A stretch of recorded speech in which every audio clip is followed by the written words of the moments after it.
máa ṣe yìí lọ́dún kan tó kù tó ṣe tó fi dágbére fáyé tó bẹ́ẹ̀ láláyọ̀ rí ọlọ́run máa ṣe yìí lọ́dún kan tó kù tó ṣe tó fi dágbére fáyé.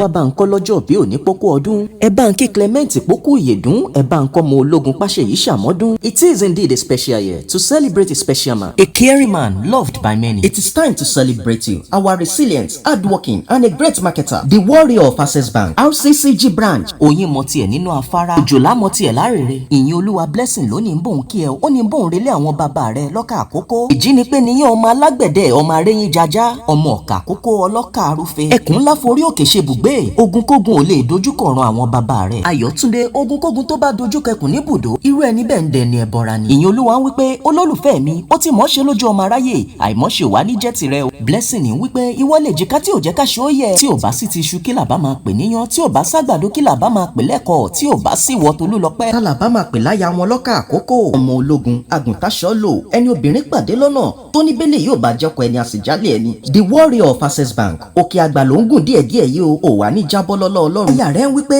aṣáájú ló máa jẹ́ òní dèrò ẹ̀yìn ó ní wọ làbòradà tí ò jẹ́ kí òun àtòjò pa òun. Victor àpáta ńlá ló jẹ́ o ẹnikẹ́ni ò lè dojú sọ. Ọmọ ológun we are celebrating you today, may this not be your last. Òní ṣe díẹ̀ ṣíwọ́ àṣe ìṣe tún ṣe. Wọn ò jí mi lójú oorun tì rí o, mo sùn kí n má lajú sáyé. Mi ò bá wọn wọ mọ́tò ẹ̀jẹ̀ tó ń ké fún ẹ̀jẹ̀ lójoojúmọ́.